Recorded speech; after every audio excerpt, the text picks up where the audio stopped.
മറ്റൊരു തെരഞ്ഞെടുപ്പ് കൂടി പടിവാതിൽക്കൽ എത്തി നിൽക്കുമ്പോൾ കൊടുങ്ങല്ലൂർ നഗരസഭയുടെ പ്രഥമ ചെയർമാനെ നഗരത്തിന് മറക്കാനാകില്ല. കൊടുങ്ങല്ലൂർ പഞ്ചായത്തിനെ നഗരസഭയാക്കി ഉയർത്തിയതിനെ തുടർന്ന് 1979 നടന്ന തിരഞ്ഞെടുപ്പിലൂടെയാണ് വി നാരായണൻ വൈദ്യർ നഗരസഭയുടെ പ്രഥമ ചെയർമാനായി തിരഞ്ഞെടുക്കപ്പെട്ടത്. 1983 വരെ അദ്ദേഹം തൽസ്ഥാനത്ത് തുടർന്നു. രാഷ്ട്രീയത്തിന് അതീതമായി സൗഹൃദം കാത്തുസൂക്ഷിച്ചിരുന്ന പ്രതിപക്ഷ ബഹുമാനമുള്ള ജനപ്രതിനിധിയായിരുന്നു അദ്ദേഹം.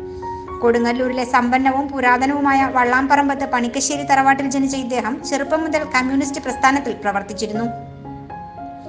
അവിവാഹിതനായ ഇദ്ദേഹം മരണം വരെ കാവിൽക്കടവ് കയർ സൊസൈറ്റിയുടെ ഇടുങ്ങിയൊരു മുറിയിലായിരുന്നു താമസം. ജനങ്ങൾക്കിടയിൽ ജീവിച്ച പൊതുപ്രവർത്തകന്റെ അന്ത്യവിശ്രമവും നാട്ടുകാർക്കിടയിൽ തന്നെയായിരുന്നു.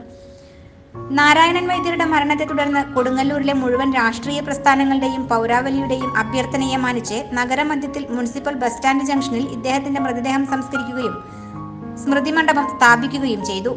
അധികാരം രാഷ്ട്രീയ പ്രവർത്തനത്തിന്റെ പ്രധാന ലക്ഷ്യമായി മാറുന്ന വർത്തമാനകാലത്ത് വി നാരായണൻ വൈദ്യരെ പോലെയുള്ള പൊതുപ്രവർത്തകരുടെ ഓർമ്മകൾക്ക് പൊന്നും വിലയാണ്. സോലെ ന്യൂസ് ബാങ്ക്, കൊടുങ്ങല്ലൂർ.